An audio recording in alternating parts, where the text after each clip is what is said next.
What's up, everybody? How we doing today? And in this video, we're going to talk a little bit more about Geno Smith. If there are two hot button issues with the Seahawks right now, it's Pete Carroll and Geno Smith. Earlier today, I talked about Pete Carroll. Now we're going to talk about Geno Smith, and most of you guys know where I stand with Geno Smith. I firmly believe that he's a good quarterback. I don't think he's a great quarterback. I don't think he's an elite quarterback. He can occasionally look like those things in the right situation, the right circumstance, with the right support, but he's not actually those things. I think he's a good quarterback, and I think you can win with him. And after the game he played against the Cowboys, one of the best defenses in the league on the road Thursday night, I feel pretty good about that stance, but I'm thinking about that game. And I'm thinking about not just what Geno did, but what that other quarterback on the other sideline did and what we might be able to learn from that. Because I'm seeing a little bit of a parallel here between Seahawks Geno Smith and post leg injury Dak Prescott. Let me walk you through this here real quick because I really want to do this stuff because I see how some people are with Geno Smith and understand. I don't think it's rational at all. I think that there are like two versions of Geno Smith in my mind. There's the real life version of Geno Smith, the version of Geno Smith that actually exists, who is a good quarterback. And then there's the imaginary version of Geno Smith that some people think exists that is terrible. And I don't know where that Geno Smith is. I don't know where people keep thinking they see him, but some people out there think that's the actual Geno Smith, and it's not the case. I don't know where that position comes from, but a lot of people have it. So I want to talk about this because I know how some people are going to feel about this, but I very firmly believe that Geno Smith is overwhelmingly likely to be the starting quarterback for the Seahawks next season. To me, the only way Geno Smith is not the starting quarterback at the start of next season is if Pete Carroll is gone and we have another head coach that wants his guy. And he just really doesn't want Geno Smith. He wants some rookie that he's fallen in love with. And he might acknowledge that, yeah, the rookie's not better than Geno Smith right now, but he will be. I'd rather get him playing time. That could happen. But if it's Pete Carroll, 99% Geno's the starter. And I can already see some Seahawks fans, they hear that and they just want to curl up in the corner in a ball and die. They just can't handle it. They can't handle it because, again, in their mind, this fictional version of Geno Smith exists who is just completely inept, who can't play the position, who isn't any good. And I want to try to give those people something to think about. The ones who are willing to actually think about things, because I got to be honest, I think some people aren't willing to think about things. I think the fact that I had some people commenting on my video after the Cowboys game trying to say the loss was Geno Smith's fault when he put up 4 touchdowns and 35 points against an elite defense on the road proves that. There are some people out there who are not going to be moved, but I'm looking at Geno Smith, where he is right now in his Seahawks career since he was named the starter, and there's obviously been a drop off. There's been a clear and obvious drop off from 2022 to 2023. His completion percentage is down significantly. His touchdowns are down. His interceptions are basically about the same. His QB rating has dipped almost 12 points. His QBR is actually almost the same because he's done so well in close games at the end, which is actually kind of amusing given what his reputation was. But there's a clear drop off here in some of these stats. The offense is also slightly worse. And actually, I do mean slightly worse. Last year, our offense ranked, I think, 9th in the NFL. Right now, it's 14th. So it's actually not as bad as some people are making it out to be, but it is a drop off. And I mean, you don't need to whip out numbers to know that Geno Smith in 2023 is not playing as well as Geno Smith from 2022. But here's what I'm going to say about that.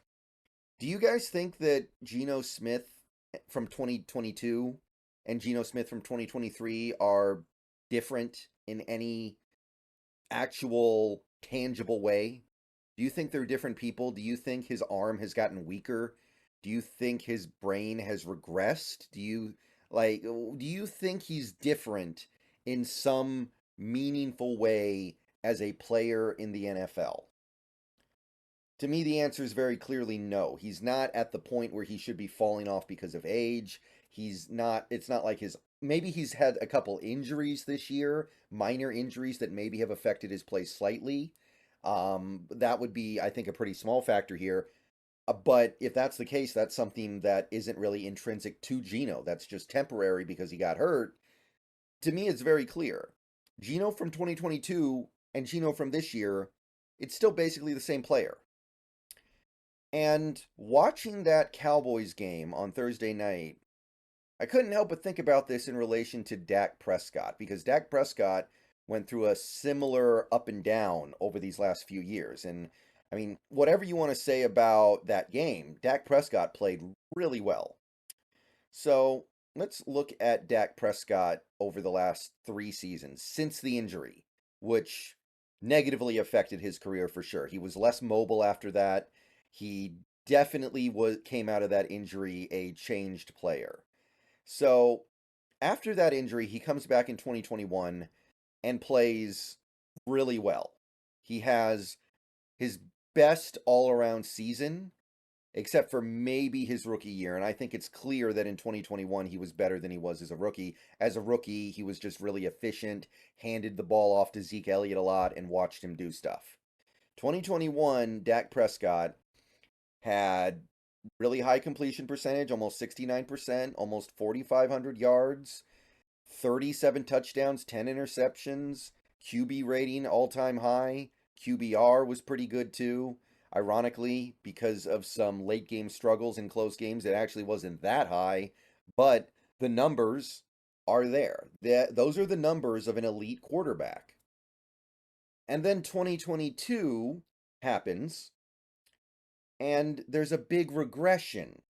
His completion percentage is down. His yards are way down, partially because he got hurt, but even on a per game basis, his yards went way down. Touchdowns down, interceptions are up. He led the league in interceptions despite missing like 5.5 games. So his trend line from 2021 to 2022 was like this. His QB rating went down almost 13 points. So a lot of people looked at that and they said, well, Dak Prescott is different in some way, right? He was a really, really good, elite, awesome, amazing quarterback in 2021. And after 2022, when he leads the league in interceptions despite only playing 12 games, like he probably would have thrown 20 plus interceptions if he played every game. Of course, if he doesn't get hurt, maybe he doesn't throw the picks, who knows? But after that season, where the Cowboys still had a successful year despite all the interceptions because they had a really good defense and they were able to score a lot of points despite the interceptions, there were a lot of Cowboys fans, and there have always been Cowboys fans that don't believe in Dak. But the calls to replace Dak Prescott as the Cowboys quarterback after 2022 definitely were reaching a fever pitch. And the reason why is because Cowboys fans were like, okay, this guy isn't good anymore. This guy has changed. This guy was this quarterback, now he's not. For some reason, from age 28 to age 29, something happened, and now he's not good anymore. He was good, now he's not. So then we get to this year. Dak Prescott is currently among the MVP favorites. He's 4th in MVP odds, and he's one of 4 guys that has a real chance of winning with Jalen Hurts, Lamar Jackson, Pat Mahomes. And I don't think anybody else is going to get that involved here. Maybe Tua can make a comeback, but that's about it. And look at the numbers. The completion percentage, career high. The yards are pretty good again. The yards are close to where they were in 2021. The QB rating is higher. The interceptions are way down. The touchdowns are back up. Like, everything is just clicking this year. He's playing probably his best football ever. He's probably having the best year of his career post that devastating leg injury. So, what really happened here, guys? What really happened? It's actually pretty simple. In 2021, he had Amari Cooper and he had Michael Gallup for most of the year. So he had three really good receivers, three of the best receivers in football. 2022, Gallup gets hurt at the end of 2021, so he barely has Gallup. And when he does have Gallup, he's not effective. And Amari Cooper was released that offseason, so his only really good receiver was CeeDee Lamb. And then in 2023, they bring in Brandon Cooks. Now they have a relatively healthy Michael Gallup. And most importantly, they let go of their offensive coordinator and Kellen Moore, and they tell Mike McCarthy to start handling play calling. With the new offense, it took a little bit of while for it to go. It wasn't great at first. The offense needed time, but once the offense got going, it went. And Dak is playing the best football of his career. So the Cowboys said, no, we don't think Dak is fundamentally different from the player he was in 2021 and the player he looked like he was going to be in 2020 before he got hurt. We think that the situation around him got much worse. We're going to improve the situation, and we're going to assume he's going to get back to that level that he showed in 2021 and the first part of 2020. And boom, look at these results. Now, is Dak Prescott some super duper blue chipper with amazing, awesome talent? Does he have some golden arm? Does he have Lamar Jackson mobility? He doesn't have those things. I mean, he still has limits as a quarterback, right? Remember the whole thing, Dak can't throw left? Yeah, Dak Prescott is still the same quarterback he's always been post injury, and that injury robbed him of some of the mobility that he had, I think. I think that there's some games where he looks like he can move and some games where it just isn't really there. Like last year in the playoffs against the Niners, he looked like a guy who couldn't really move around that well anymore. So I'm looking at this and I'm thinking, what can we learn from the Cowboys' experience? Instead of saying we need a new quarterback because Dak isn't good anymore, they say Dak is the same player he was before. We just didn't give him enough to work with in 2022. So they bring in another receiver, they get another receiver back from injury, and they change the offense, give it the control to Mike McCarthy, and look at how they're getting rewarded. And this leads us back to Geno Smith because, honestly, to me, at this point, Geno Smith and Dak Prescott both have a lot in common. They're not elite quarterbacks. They're not great quarterbacks. They have limitations, but you can win with them. You can perform at a very high level with them. And if you support them correctly, you are going to get great results. And let's keep in mind here, Geno Smith is making way less money than Dak Prescott, too. So it should be easier to provide that support than it even was for the Cowboys with Dak. You have less money invested in Geno by a pretty wide margin than the Cowboys have in Prescott. So you look at this team from 2022 to 2023, what's really changed? I mean, the offensive line has regressed, mostly because of injuries. Not much we can necessarily do about that. But really, it's been about the scheme. Now, I don't know what we're going to be able to do to fix the fundamental flaw of this offense, because to me, the fundamental flaw of the offense is intrinsic to Pete Carroll, not any offensive coordinator we can hire. So, to me, I'm not super optimistic about being able to fix this, but while Geno Smith is here, while we have him here on this very reasonable contract, while we do not have any better options, and I'm very, very certain of this fact, there are no better options for the 2024 season. Unless maybe Jaden Daniels, but even that I think is...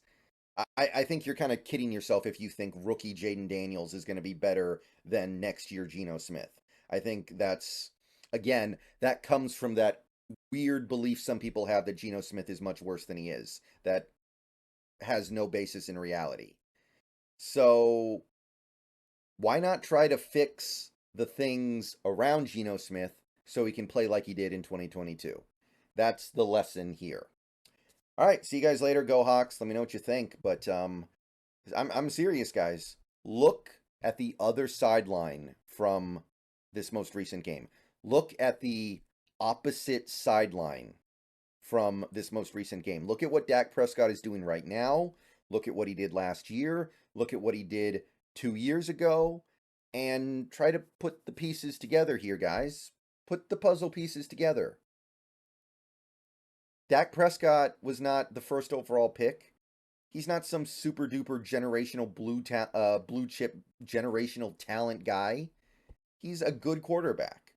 He has limitations just like Geno does, but look at what you do when you support him properly. Look at what you do when you build a system. And I'll admit, I'm a little pessimistic about our ability to build the right system around Geno with Pete here, but that doesn't make me think that Geno Smith is bad. So if Geno Smith is our starting quarterback next year, which I'm 95% certain he will be, again, if Pete's here, Geno's going to be here. Pete is not going to start a rookie unless it's a super blue chipper that we can't get. So get used to the idea and just understand that the Geno Smith that we got in 2022 is still the Geno Smith that we have. He hasn't changed. He's still there. It's the same guy. It's just circumstances are what they are, and he's not playing as well this year. And I think you see across the NFL, sometimes players don't play as well as they typically do, or they play better than they typically do. Most of the time, it's because the circumstances have changed. So fix the circumstances, you can get something really good out of them. You don't, then you don't. All right, I'll see you guys later. Go Hawks. Think about it.